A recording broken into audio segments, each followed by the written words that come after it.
Welcome to the Transform Sales Podcast, where forward-thinking business leaders come to share their experiences and ideas, learn from each other, and amplify their results together. How's it going, everybody? Welcome to another episode of the Transform Sales Podcast. In today's episode, I am with Sam Dunning, founder of Breaking B2B. Sam, how you doing today? Hey, Eddie. Thanks for having me on, man. Looking forward to it. Awesome. Great to have you on the show. And today we're going to be talking about B2B SEO for revenue, not vanity.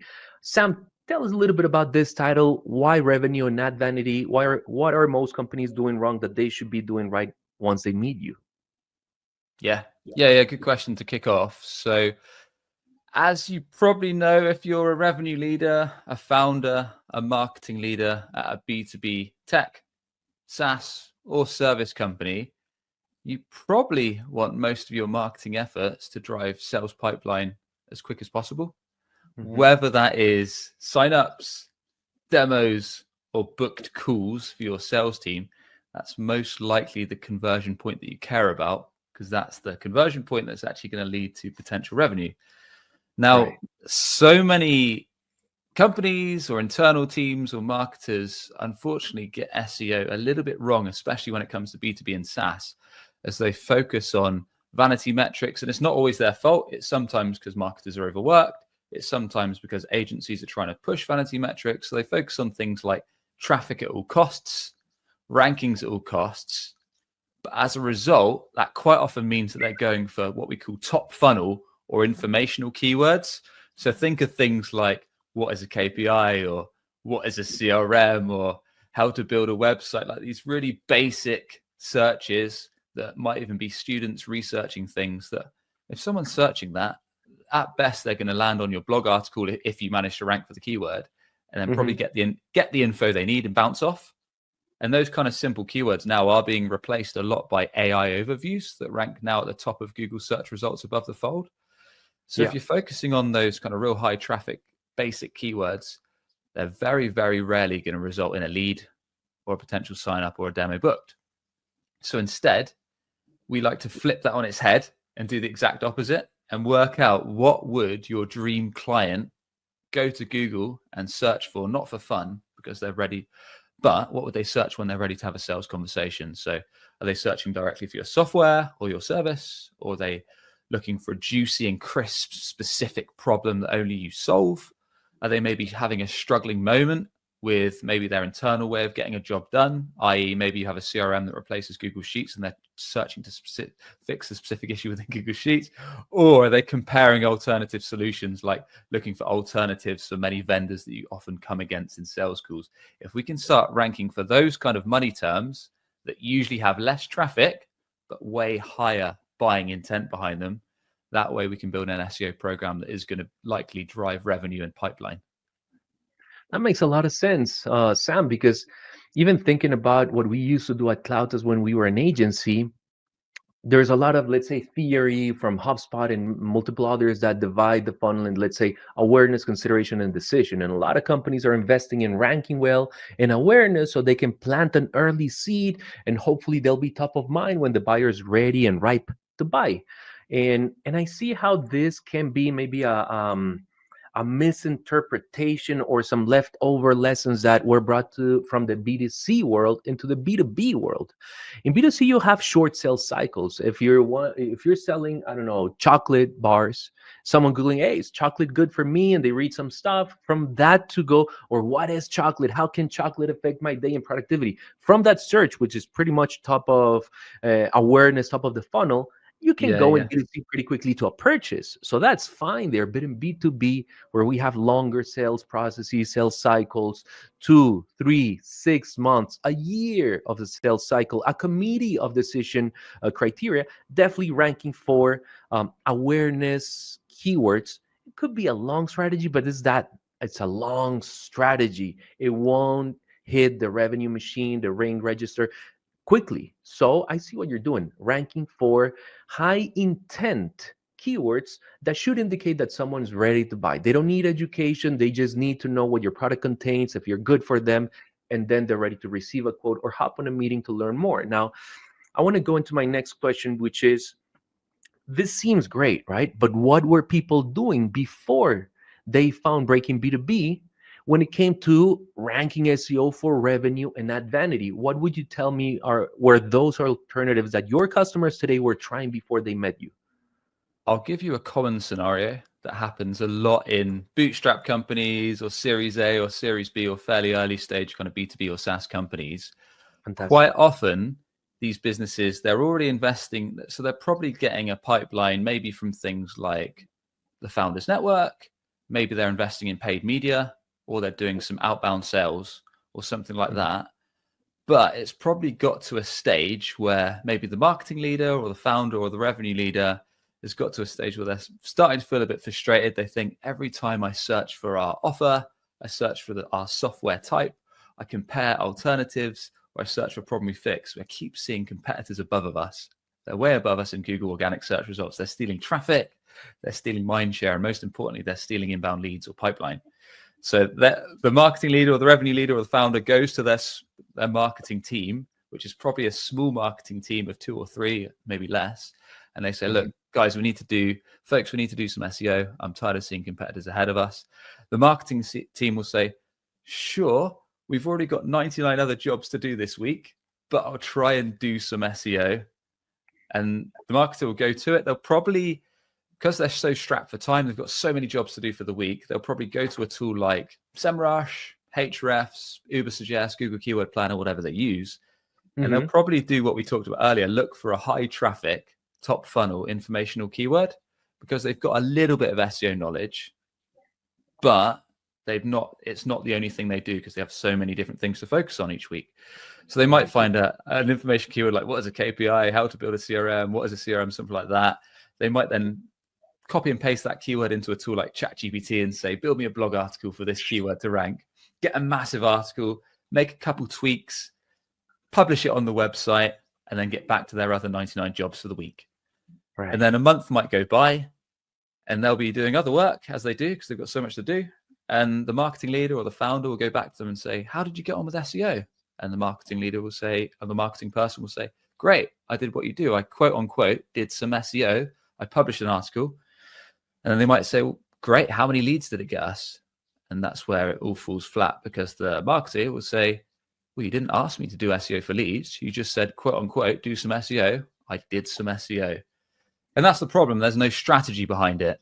It's just someone Googling a keyword, thinking that might drive some traffic, chucking an article on the website. It's written by AI or ChatGPT, doesn't even rank well, doesn't drive relevant traffic, or even let's pretend it did rank well. It's not really going to attract the right kind of leads with that buying intent behind it. So that's quite a common scenario we see for kind of really small, overworked marketing teams where they don't perhaps have the strategy or resource in-house. Awesome. Now that takes me to then the next one, which is what challenges were they running into? But you said it already. SEO, search engine optimization. It's almost like the acronym is missing another letter, which is optimizing for what? Search engine optimization for awareness. Cool. That's what a lot of people are doing. And that's where they are missing because in B2B, we want to optimize for revenue keywords. So, hey, if that CEO had said search engine optimization for lead generation, that would have given a completely different scope. And maybe they could have created something else, or maybe they would still be confused. But then that brings us to Breaking B2B. So now that we've spoken about kind of like what some teams may be doing before they meet you, and again, we're talking this episode specifically for startup companies. You have maybe received Series A, Series B maximum, just your funding round, your seed round, and you're exploring. You may have a small team in marketing, as you mentioned, 1 to 2 peeps doing some content creation, flyers, a little bit of everything, and 99 other problems, right? Well, this could be a solution for them to really focus and optimize SEO for revenue, not vanity. So why don't you share the screen, Sam, and walk us through a couple of those main features about Breaking B2B that your clients really like, your services, what is the content that you create, etc. This is more to give you an idea of the mindset behind it. Now, like we talked about earlier, we want our SEO program ideally to drive inbounds as quick as 90 days from publishing our first page. One of the best ways to do that is to understand, and if you're watching, you can see that I've got a crazy spreadsheet here where I've an example pretended that we're a B2B SaaS selling proposal software. but you could change that to whatever you sell. It could be calendar software, it could be accounting software, it could be something else, whatever. It doesn't matter. Right. But we want to work out what is the main offer that we want to be selling. So in my example, it could be proposal tools, software platforms, and what are all the ways that our dream clients refer to our offer. That's column one. Column two is what are the industries that we serve best? Who is our ICP? Who have we historically sold well to that one has the problem we solve, two appreciates the impact that that problem has on the business, three has no issue investing in our offer, so actually wants to get the job done and has cash to easily afford it. Third is what is their job to be done? What are their struggling moments? So in the proposal space, that could be how to create interactive proposals. Maybe they're talking about how to build a proposal in Word, and then we want to convince them that that's not the best way of doing it, or how to write quotes that convert. This is a good one. The next tab is what are the main competitors? The competitors that always come up in sales conversations almost to a frustrating amount of times. The ones that always compare you to. So in the proposal space, that could be like PandaDoc, Quilla, GetAccept, the usual suspects. Right. And then the next one is building out these search terms into what someone would actually type in on Google if they needed the offer. So offer plus industry, in this case, it could be proposal software for sales teams, or proposal tools for HR teams, or proposal software for sales teams, whatever. Another common one that works in SaaS is best terms. So folks search for things like best proposal tools, best proposal software, etc. And another really good one that can rank you super fast is doing competitor alternatives. So as you know, as you explained, Eddie, B2B, often longer sales cycles. Folks rarely go with the first brand they hear of. They often compare a short list of 3 or 4, maybe even 5 vendors, and they discuss that internally, over calls, in their Slack groups, wherever. So if you can start showing up for things like competitor alternative keywords, like in this case, PandaDoc alternatives, or GetAccept alternatives, or versus-based keywords where someone's comparing 2 options, like GetAccept versus Quilla. It's a really surprisingly quick way to get your brand top of Google and start sharing your differentiators and why folks should consider you as opposed to your competitor. So the whole crux of this is what are the main offers we actually want to sell? What are the industries we serve best? Jobs to be done is more kind of top funnel SEO, which we could perhaps dive into later. What are the main competitors that come up on sales calls, and how can we build these into keywords that are actually have high sales intent behind them, what I like to call money keywords, that are likely to drive leads, signups, or demos. And once you've kind of build out an exhaustive list of this, and then once you've done it, you can run that through SEO tools like Ahrefs, SEMrush, etc. And that would convert into a bit of a content planner that we've got here. So this is for one of my clients in Breaking B2B. They do HR software and they do payroll software. So you'll see things here like we've split each one into funnel stage. You've got bottom of funnel, high sales intent, top of funnel, kind of lesser sales intent, but more informational based. So a high sales intent keyword could be competitor alternatives, so Gusto alternatives. It could be someone looking for payroll software and those kind of terms. And then again, we put next to it how much search volume it gets, rough word count, we need to rank it. And that's kind of early stage. So the first stage is kind of working out who your ICP is, who your ideal client profile is, what the main offers are, what folks compare you to, main problems you solve, and then matching that to what are relevant keywords that folks would search for when they have sales intent to basically invest in your offer. And then how can we map that to best in class content? So I like to use a strategy called blow out the water. How can we make a piece of content, whether that page is a landing page, an article, a comparison page, that is just 10 times better than whatever's organic position 1 on the internet right now? And that could be by leveraging insights from your sales teams, by talking about problems you solve that others don't. It could be weaving in an FAQ section, because so many FAQ sections on landing pages are generic, like what is X, what is Y, when we can actually handle things like, why are you so expensive? Why should I choose you over your competitor? What's your guarantee? What's your returns policy? All that kind of stuff that folks want to use, which is really good for sales enablement. And there's a bunch of other things that we'll do to make sure that this page positions your product as the painkiller and makes it easy for folks to believe that you are the right choice and take that demo, take that sign up, etc.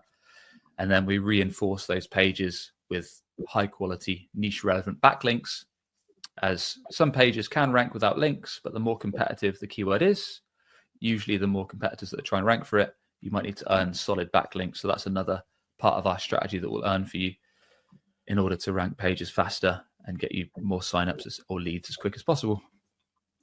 That's incredible, Sam. There's a lot of things I want to unpack a little bit here because we're speaking about, again, companies that may have small teams or just growing up. They probably have not done a keyword analysis, or if they've done it, maybe a week one with Google Trends, not as in depth. And you mentioned a few important things. So, number one, is great for companies that should have already an idea, they're marketing, they're selling, so they have an idea of who their ICP is. And that's the first thing. We need to know who we're selling and how we are impacting their day-to-day with this service, with this product, with this software, whatever it is that we're selling.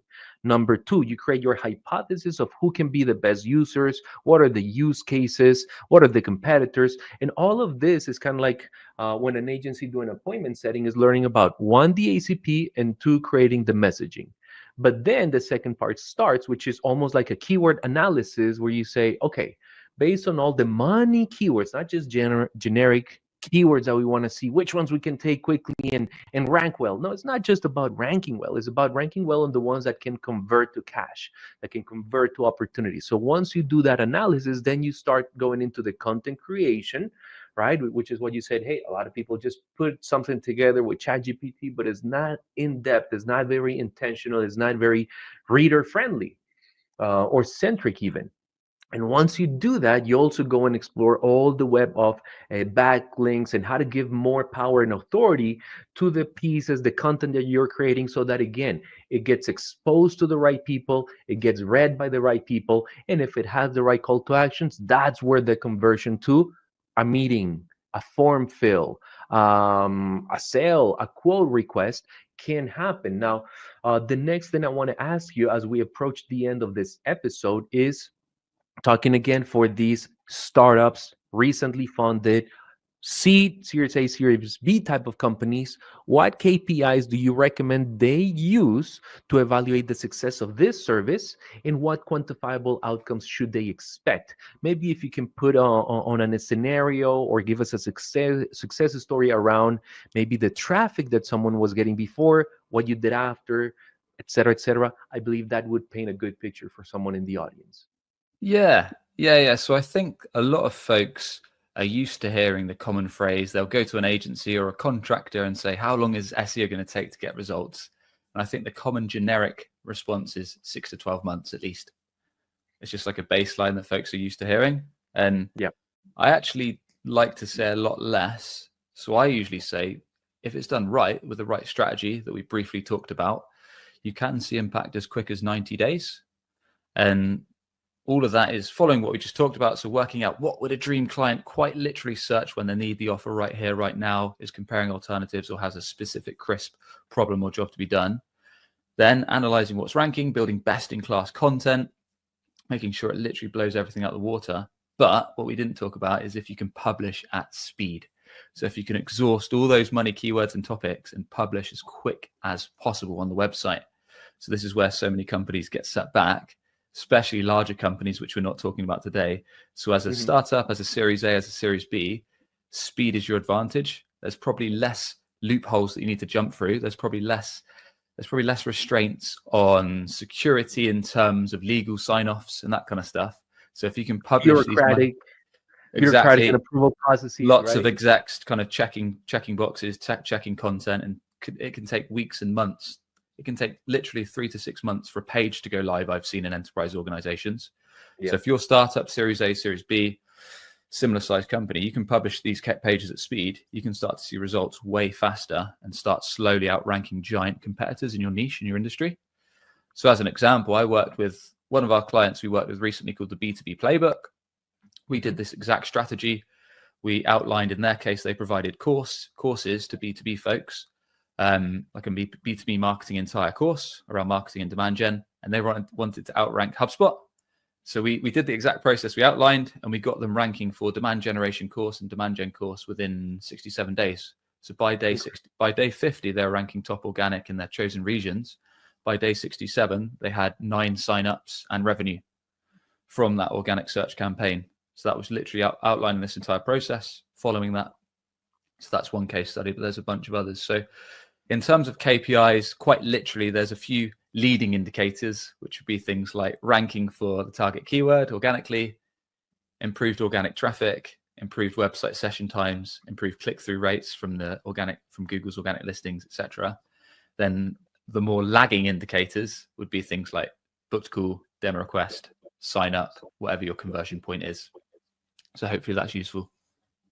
Yes, it is. It is. One of the things that you mentioned that I found particularly interesting is the publish on a cadence, something that, as we spoke about, enterprise companies, even if they're able to sort out the content quickly and because of the bureaucratic processes that they may have, they may not be able to publish everything all at once. They'll be able to say maybe, hey, the content's ready, but we'll only publish one article a week. Whereas a startup have no restraints. And if all 7 articles are ready to be published and they all can bring me money leads, let's say, right, bottom of the funnel, high conversion leads, then I'm not going to wait to publish one a week. I want all of them to be published today and use the rest of the time to, I don't know, reshare, take snippets and put them somewhere else and backlink it into the main article so that they start getting traction. They start getting people behind them, readers. And again, how many people are going to be in a purchasing window at any given time? There's theory that says less than 1%.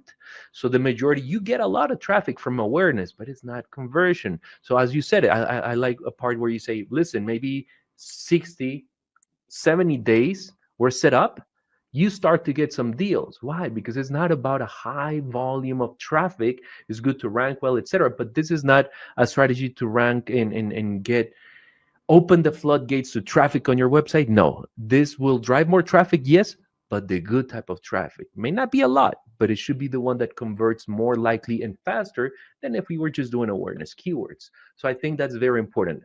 One last thing I want to ask you before we part ways on this episode today, which has been great, is around the support channels. When someone hires you, what would you say are the support channels that you allow or enable for them? Can they email you, chat with you? Do they get a dedicated manager? Is it someone that they can meet with if they have questions around the strategy, bounce ideas, come up with new blogs, etc.? Can they have access to you or someone in the team? How does that work? Walk us through the support channels available to your customers, please. Yeah, exactly.